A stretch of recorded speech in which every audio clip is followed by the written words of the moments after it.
यो चाहिँ हामी ओह्रालो झर्दै गरेको अवस्था छ। यहाँ चाहिँ पहिलो हाम्रो यो मोदी खोला जुन बिजुलीको प्रोजेक्ट चलिरहेको थियो र त्यहाँ दाइले काम गर्नुहुन्थ्यो।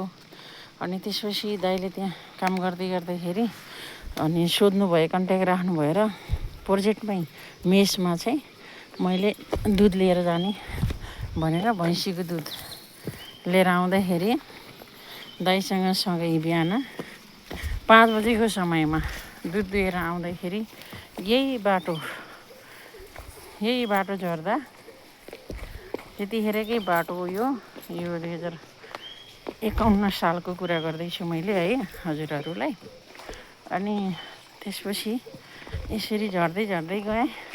म चाहिँ कस्तो होला अनि भोलि पर्सि चाहिँ कसरी ल्याउने होला भनेर चाहिँ अरूभन्दा म छिटो पुग्नुपर्छ भनेर म दौडिरहेको अवस्था थियो। अनि होरी यहाँनिर चाहिँ फ्याट्टै दाइको चप्पलमा मैले टेक्न पुगेर म लडेँ। अनि त्यसपछि दुध गिप्लिकै पुरै एक थोप्ला पनि रहेन। अनि यो चाहिँ त्यस्तो त हो। अब यहाँबाट तल झरेको भए मान्छे निस्किन्थ्यो, भाँडा निस्किएर मान्छे निस्किएन, दुध सबै घोप्ट्यो, भाँडा पनि हड्यो। अनि रित्ते मेसमा पुगेर अनि रित्ते चाहिँ म पातिचोर पुगेर यो बाटो अब हिँड्दै बेतिनी डिमुवा हुँदै पातिचोर पुगेर मेस चिनेर अर्को दिनबाट चाहिँ मेसमा म अर्को उताको बाटो टापुको बाटो चाहिँ दुध लिएर गएको अवस्था छ है त।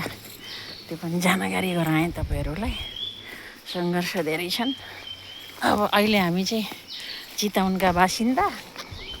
अब बाटो उकालो यही 24 घन्टा हिँडेको बाटो यही बाटो हो। बेतिनीबाट माइती घर पुग्दा चाहिँ 20 मिनटमा पुगिन्थ्यो। तल बेतिनीबाट माइती घर पुग्दा झर्ने बेलामा त 10 मिनट 7 मिनटमा झरिन्थ्यो। अब अहिले झर्दा 1 घन्टा लाग्छ, चढ्दा 2 घन्टा लाग्छ। यस्तो छ परिवर्तन। बाटो उयो, टाइम उयो, हामी परिवर्तन भइयो, बानी बिग्रियो है त। ल यो चाहिँ म कता जाँदै हो ऋषि सर? तपाईँ कहाँ जाँदै हो? मामा घरबाट फर्किँदै हो? घर जाँदै हो। ल कस्तो भइरह? एकदम राम्रो। यता हाम्रो अब सरस्वती म्याडम बोल्न सक्ने अवस्था हुनुहुन्न। उहाँ चाहिँ लौरो टेक्नु भएको छ, भारी बोक्नु भएको छ है। यस्तो छ।